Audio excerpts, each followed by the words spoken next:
What's up, everyone? Welcome back to another episode of Historic Hot Laps. We're kicking off this week with full volume because what happened last week at the 2025 São Paulo Grand Prix was pure Formula One spectacle, so strap in, let's talk about it.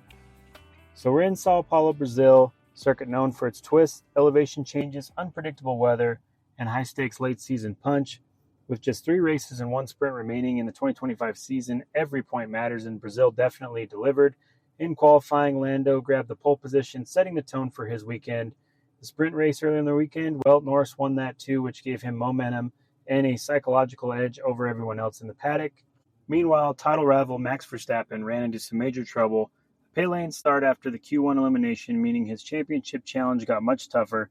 And rising star Kimi Antonelli, making waves in his rookie Mercedes seat, quietly locked in a strong weekend from early on. So let's talk about what went down at the Grand Prix itself. Right from the lights, Norris led the way cleanly from the pole, booting Antonelli into second and setting the pace from the front. That doesn't mean the weekend was easy. Far from it. Early laps brought incidents and chaos. On the opening lap, Brazil's rookie driver Gabriel Bortoleto in his Sauber found himself in a very heavy crash, bringing out the safety car and setting an early tone for some drama. Shortly after the restart, Piastri locked up turn 1 in a 3-wide mix with Antonelli and Ferrari's Charles Leclerc. That incident forced Leclerc out and cost Piastri big time. Meanwhile, Verstappen's recovery drive began. After starting from pit lane, he charged through the field and mounted a serious challenge from the podium. Norris was impeccable the whole time. His pit stops were timed perfectly, his pace steady and composed, and when he needed to defend, he did so with authority. He crossed the line with roughly 10-second lead over Antonelli, securing his 7th win of the season. Antonelli held on for second, which is a career best result for him and a statement that his future in the sport is quite bright. Verstappen, though, damaged by his early issues, still salvaged the 3rd place to send a message to teams at raw speed and fight back ability. And that's probably the most impressive thing of the weekend was what Verstappen was able to do there. Behind them, you had George Russell coming in 4th and Oscar Piastri from McLaren recovering to a 5th after his penalty. And Haas rookie Oliver Bierman actually impressed with the 6th place finish. So pretty interesting results. Let's talk about the championship implications with this. Norris's win pushed his lead to 24 points over Piastri, with Verstappen a further 25 points behind, meaning Norris now stands in the strongest position he has had all season. Meanwhile, McLaren are now comfortably in the front of the Constructors' Championship. The momentum is clearly with them as far as that goes. Norris has to look of a champion, but many pundits are now saying the weekend felt like a moment he switched from contender to the favorite. Verstappen's comeback remains incredible, but the time lost is significant. Starting from the pit lane is a spectacular recovery drive, ending up on the podium, yet very tight championship, every second does matter. Antonelli had his great breakthrough for a rookie, pushing to P2 in a Mercedes is massive for them this year. He didn't make the mistakes many expected of first-year drivers. Ferrari continuing with issues with Leclerc out and teammate Lewis Hamilton suffering a retirement. Ferrari's struggle is definitely deep in this season. They will need to act fast if they want to salvage something for the season. Very limited time left for them on that. Strategy and tire management have mattered more than ever. Norris didn't just drive fast. His team called the stops perfectly. The tires, the pace, set everything into a perfect form. Bortoleto's crash was scary, but thankfully he is unharmed and remained positive throughout, reminded everyone how high the stakes are for the Brazilian fans and their driver. This wasn't just another race for the end of the season. It was a pivot point with only 3 more Grand Prix and 1 sprint to go. The championship is entering its final act. What happened in Brazil shifted the balance. Norris and McLaren are now firmly in the driver's seat, so others must react now if it's going to change. Next stop, we've got the Vegas Grand Prix in less than 3 weeks. Can Norris keep the momentum? Will Verstappen make another dramatic charge? Can Ferrari find any kind of answers? And will Antonelli's momentum carry him further into the spotlight? Stay tuned because this show is far from over. All right, let's buckle up. We just wrapped up one of the most intense dirt racing weekends of the year. The World of Outlaws World Finals at the dirt track in Charlotte delivered fireworks. Here's how it all went down and who won, what the titles look like, and the storylines you'll want to carry into next season. So the finale weekend ran across multiple nights, across several series, but let's focus primarily on the sprint cars because that's where the title fight locked in. The main feature saw chaos, red flags, spins, and ultimately a standout finish. In the A main, Buddy Foyt took the win, holding off tough competition, including Rico Abreu and others. Pole sitters that night were David Gravel and Parker Price Miller, but Gravel, though strong through much of the race, spun out and hit the wall while leading around mid-race, which was a dramatic moment for him. Abreu, meanwhile, had a strong run, finishing near the front and adding to his wins tally over there at Charlotte. Across the weekend, other series had big moments too. For instance, in the late models, Hudson O'Neal edged out veteran Brandon Sheppard by a razor margin in the A main, showing that the stakes were high across the board. David Gravel clinched the 2025 Sprint Car Championship in the NOS Series. The official tally lists him as the champion for the season.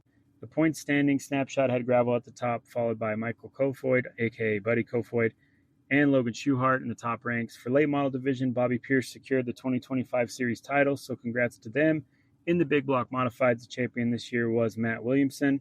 Spin of the title fight leader, Gravel's spin while leading in the sprint car final was a heart stopper. Up until that moment, the momentum seemed to be his, but racing never guarantees anything to anybody. That wobble turned into a dominant run and survival type of narrative for him. Rico Abreu's breakthrough at Charlotte, where he secured his first win at Charlotte in the World Finals, redeeming a season of chasing. That win adds a big highlight to his resume and shows what he can do on the high-pressure stages, and we know he's going over to high limit with Tony Stewart next year. The late model showdown between O'Neal and Sheppard was a great theater moment. The younger guy sneaking past the veteran at the last moment, kind of a passing of the torch moment that fans love. The sprint car main did have a red flag delay for lightning and multiple restarts, kind of a disruption that you expect at the fall Charlotte weather over there, but added a little extra strain to the teams and drivers who had to handle the disruption, but may the best man win, as they say. Gravel now with another title. Abreu has that momentum, and teams are taking notes.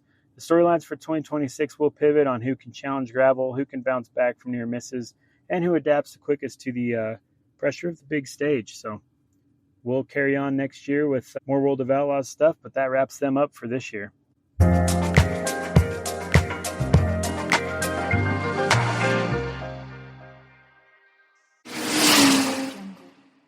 Let's talk about some news, shall we? Over at Formula One, Ferrari's already planning for their life after Hamilton. The rumor engine is burning hot, so let's shift gears and dive into it. We're talking about none other than Lewis Hamilton Ferrari. So here's the buzz. According to multiple reports, Ferrari is apparently preparing for life after 2026, and that may mean they're not planning to renew Lewis and his contract when his deal ends. So let's unpack what's going on and keep the big caveat in mind that this is still a rumor, not confirmation by any means, but it's one worth following going into the final year of his contract next year. Hamilton joined Ferrari in a high-profile move with much fanfare and expectation around a wagon change moment in his career. 7-time world champion heading into the iconic red team is a big story for anybody, right? We talked about it when it happened. His deal is widely believed to expire at the end of 2026. Now, multiple outlets are reporting that the senior paddock figures believe Ferrari will not offer him a contract beyond that point, with the team already eyeing alternatives for 2027. One such alternative being mentioned is George Russell, currently at Mercedes, who reportedly has Ferrari's interest in 2027 should Hamilton depart. So why is this gaining any traction? Well, first and foremost, performance concerns. The reports point out that Hamilton's first season with Ferrari has been tough, no podiums, and it appears that his teammate Charles Leclerc has stronger run by far. We all know that. The team is reportedly already looking ahead at the 2027 driver market, a signal that they may not want to be locked into a long extension with Hamilton if outcomes don't meet expectations. Some outlets also suggest that Hamilton's current contract actually gives him the option to stay until 2027, but with Ferrari having little say if he triggers that, meaning basically if Ferrari wanted to part ways, contractual fine print may favor Hamilton in that regard. For Ferrari, though, if they do move on from Hamilton, it signals a bold reset for that whole organization. Big name out, younger driver in. It could hint that they believe the current driver lineup is not delivering in the championship return they crave.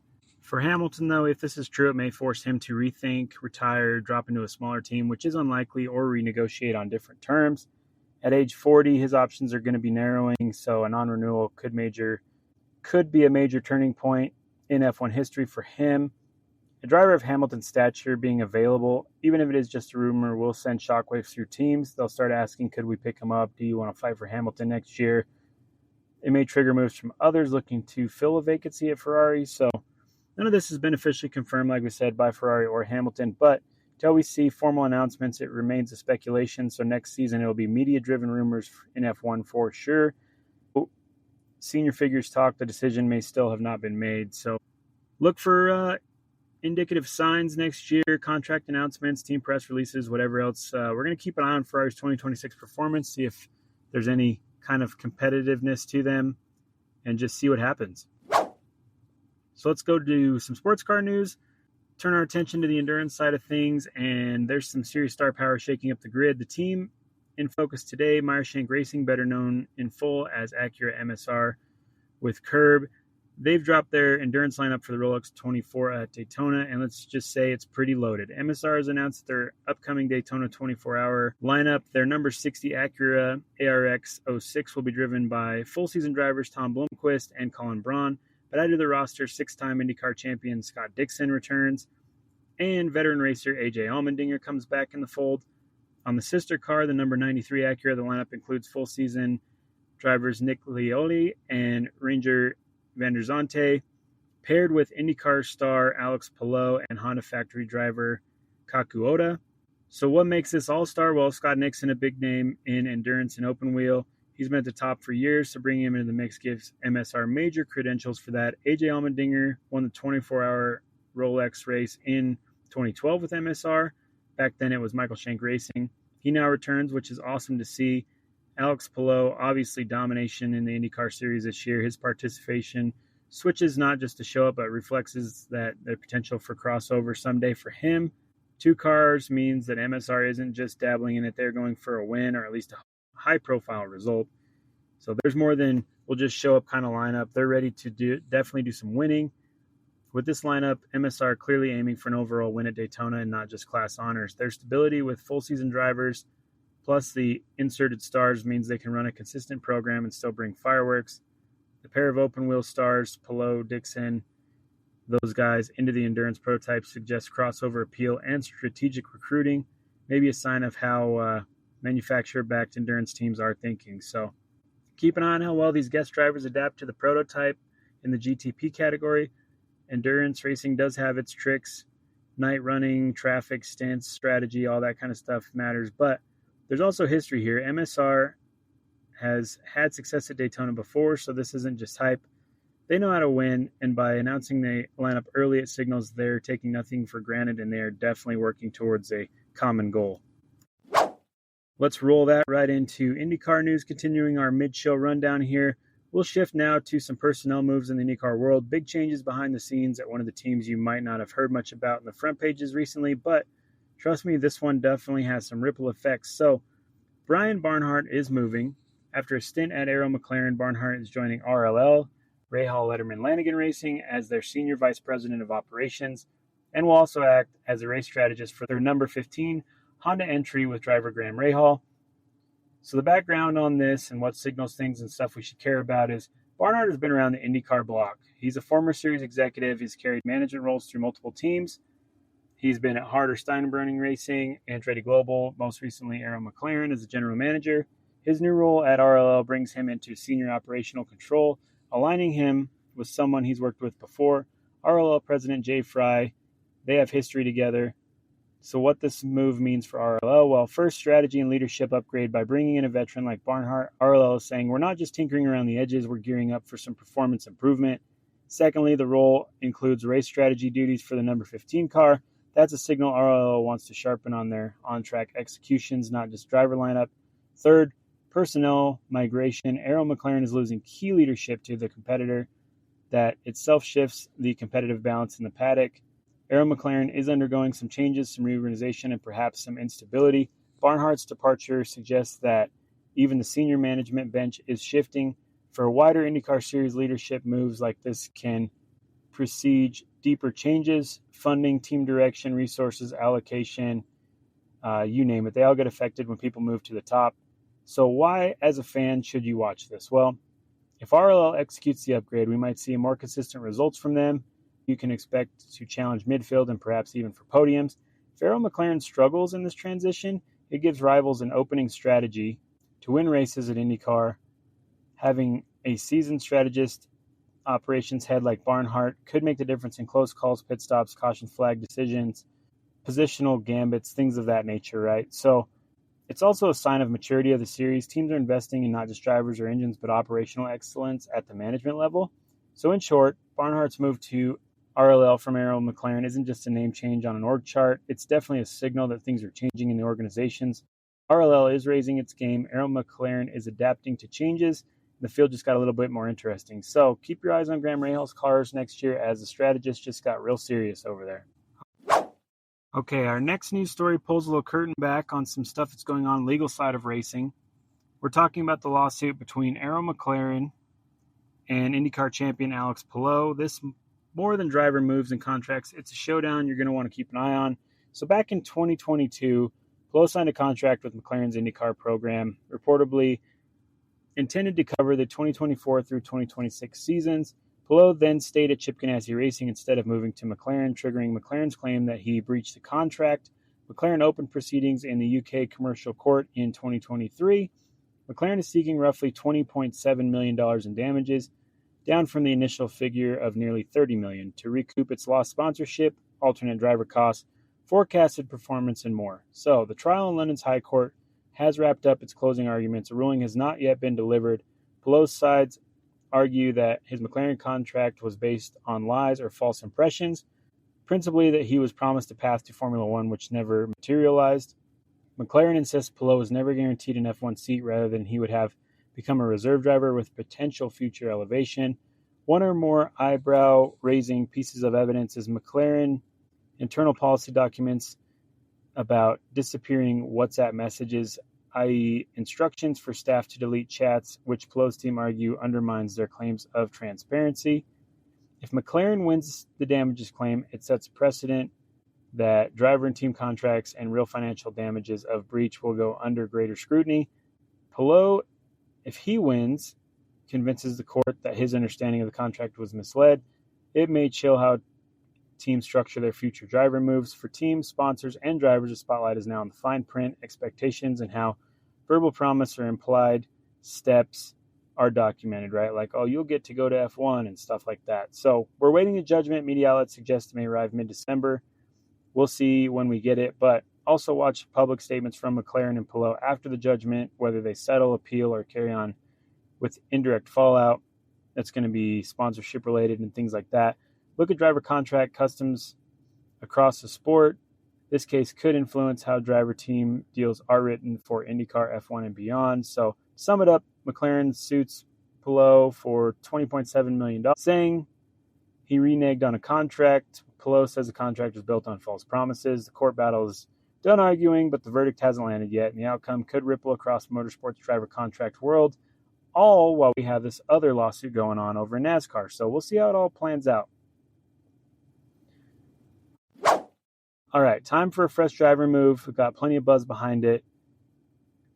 Caio Collet inked with AJ Foyt Racing for 2026. So let's roll through the details and why this matters and what to keep an eye on. So AJ Foyt Racing has announced that Collet, the 23-year-old Brazilian who finished runner-up in the 2025 Indy NXT standings, will drive the number 4 Chevrolet for a full 17-race season in 2026.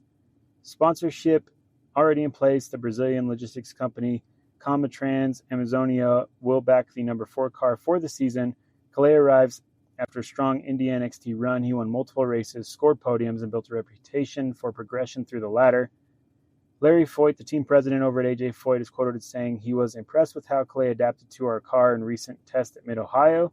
Excited to see what he can do in IndyCar. So, it gives AJ Foyt some young momentum over there. Collet is a fresh face, meaning the team is investing in youth and potential rather than a veteran safe pick. Secondly, for Collet, this is his full-time entry into top-level American open-wheel racing, a big step from Indy NXT. This is his make-or-prove move in many eyes. Third, the Brazilian angle is significant. Having a full-time Brazilian in IndyCar adds international flavor, and Collet carries national interest, which will help sponsorship, marketing, and exposure for IndyCar as a whole. The number 4 car has changed drivers multiple times recently, so stability is part of the story. Collet has to deliver to justify the investment for the team dynamics over there. Watch how Collet handles the ovals, coming from mainly road and street courses. In the junior formula categories, his adaptability on oval tracks will be a major jump. Keep an eye on the rookie versus veteran comparisons, though Collet isn't a first-year racer in the sense of junior formulas. He is a rookie in IndyCar terms. How he stacks up against his teammate and the other rookies will definitely matter. Evaluate the team performance overall at AJ Foyt. They'll want results, not just potential. If Collet starts turning big finishes, the move will look smart. If he struggles, there'll be a lot of pressure. So the backing by a sponsor from Brazil may secure the ride for 2026, but it is not known if this is long-term, so how the marketing side supports his career will also impact his success. Since 2022, there's multiple drivers in that number 4 car, so expectations may be tempered, but a strong rookie could reset the narrative over there. So excited to see a Brazilian back in IndyCar for a full-time driver mix. Can't wait to see how that plays out. All right, time to shift over to NASCAR. Let's shift a couple gears here, and a big league move from one of the sport's premier teams. Main story, Corey Day is getting a green light for a full-time ride in 2026 at Hendrick Motorsports. But here's the deal. Hendrick Motorsports has announced that Corey Day, 19 years old, dirt track prodigy turned stock car prospect, will drive the number 17 Chevrolet, sponsored by HendrickCars.com, full-time in the 2026 NASCAR, what used to be Xfinity Series, now be called the NASCAR O'Reilly Parts Series. Day made 11 Xfinity starts in 2025 for HMS, and he also ran 9 Truck Series races, best finish of 2nd. He had his best Xfinity finish of 4th at the Las Vegas Motor Speedway in October.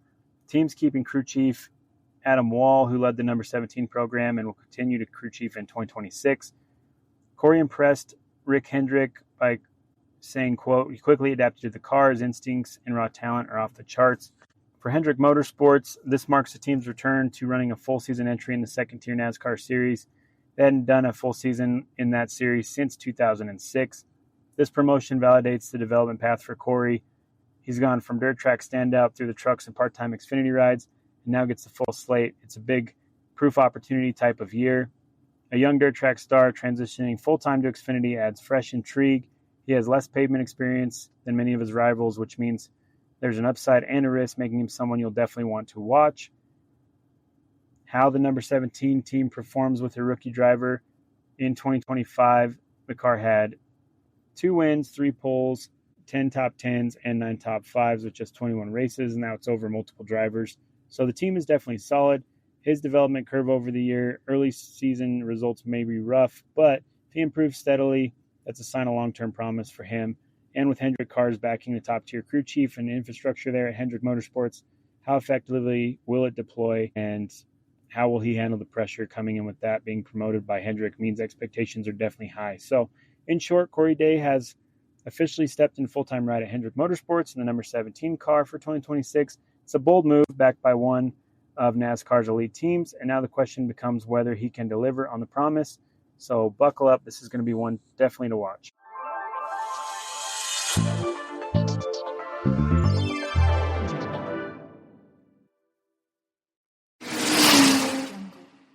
And let's jump over into some history. This week we're going to profile a speedway that saw definitely a lot of history in it. You can hear that Texas, that big confident state, things are so big. So Texas did Texas World Speedway, right? So picture this.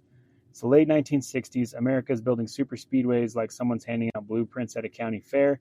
College Station, Texas, a 2-mile high-bank D-shaped oval rises out of the plains in 1969. Practically a twin of the Michigan International Speedway, but with an even meaner banking in the turns. The track's turns were a full 22 degrees steeper than Michigan's, and the front stretch had a dogleg with a 12-degree banking. It was built to be fast, loud, and absolutely unforgiving. First major headline of the speedway, the NASCAR Grand National cars rolled in and showed Texas what stock car speed looked like. On December 7th, 1969, Bobby Isaac, a soft-spoken guy with a thunderous engine, took the win in the inaugural big race, the Texas 500, and that put TWS on the map as a place where Cup drivers could stretch their legs and fans could see rockets masquerading as sedans. But Texas World wasn't just a one-trick oval. The complex included a road course layout and hosted everything from Can-Am Screamers to USAC Champs cars. In fact, early on, Denny Hulme lapped a Can-Am McLaren so fast the lap record still gets mentioned in Gearhead conversations today. Over the years, USAC and Indy-style racers, legends like Al Unser, Johnny Rutherford, Tom Sneva, they all came through a big 200-mile showdown there and a big top speed test sessions. The place was friendly to nearly every kind of race car you could imagine. If you were like famous names, TWS had a Rolodex, right? On the NASCAR side, Richard Petty, Buddy Baker, Darrell Waltrip, Cal Yarborough, and Benny Parsons all scored big wins there across the 70s and into 1981. The last of the top-tier Cup races at that track was there in 1981. On the open wheel side, The USAC winners list reads like a who's who of the 1970s American Indy legends like Al Unser, AJ Foyt, Johnny Rutherford, and Tom Sneva. They all shook the checkered at one time or another. Those two world stock cars and open-wheel rockets both kissed Texas world's asphalt time and time again, and the speed of Texas became the testing ground for top velocities. In February 1993, Jeff Andretti, coming back from a brutal crash in 1992 at the Indianapolis 500, hit what was the unofficial closed course IndyCar record at TWS at 234.5 miles an hour. During an Indy test, newspapers from the time reported it as the fastest closed course run anyone had ever recorded at Texas World Speedway. It was proof the 2-mile oval could still scare the bravest drivers and thrill the fans over and over. But like many tracks, TWS had a lot of peaks and a lot of valleys. The oil crisis and changing economics in the 1970s knocked at the gate.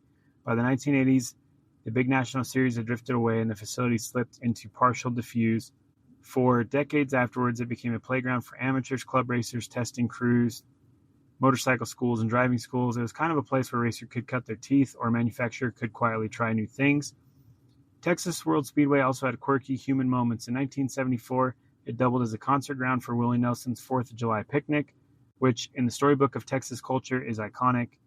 Over the years, the site hosted oddball events, rock shows, car meets, even scenes that you'd expect out of a movie with a lonely strip of asphalt. But by the 2000s, the infrastructure showed its age, and maintaining a 2-mile speedway is an expensive hobby if you don't have a National Series gold on your calendar. Then the end came in a way only modern times would ignite. When Hurricane Harvey hit in 2017, a lot of flood-damaged cars needed temporary storage while insurance companies sorted out claims. The sprawling TWS property was leased out to Copart, the salvage auction company, as a massive catastrophe storage lot. Thousands of flooded vehicles spread across the infield and the apron that essentially finished the track's chances as a racing venue. Usage as a storage auction yard and subsequent neglect pushed the facility to the point past easy repair. By September of 2017, reports confirmed the track was closed to racing. In the years since, housing developments and demolition have gradually erased more and more of the old banking until only ghosts of the layout remain. So what's the legacy here? Well, Texas World Speedway is a classic American motorsports tale of bold ambition, a golden era of speed, and a slow fade away. The repurposed land, it gave Texas and the country a testing ground for speed demons, welcomed NASCAR and USAC cars, witnessed record runs, and played a part in both racetrack and the community stage. For people who raced there, TWS wasn't just pavement and turns. It was a character for their stories, the unforgiving corner that taught them the respect, and the long front stretch where you could feel the car settle and the world flatten, the stands baking under the Texas sun while engines howled off into the distance. If you're driving through College Station today and you glance out the window at the neighborhood where banking once rose like concrete in the horizon, that's not a lack of memory, it's history that's been repurposed. The ghost of the 2-mile D-Oval duels still live in the vintage footage, in the lap times list in Can-Am and USAC days, and in the histories of anyone that watched Petty, Foyt, Baker, Waltrip, or Andretti charge hard past. That, my friends, is the heart of the Speedway. It's where stories, speed collide, and even after the last checkered flag, the stories keep racing on. And with that, we're going to call it an episode, close it out for the day. As always, please like, share, subscribe. Share with another motorsports fan if you like what we got going on here. Follow us on all the socials. We truly appreciate it.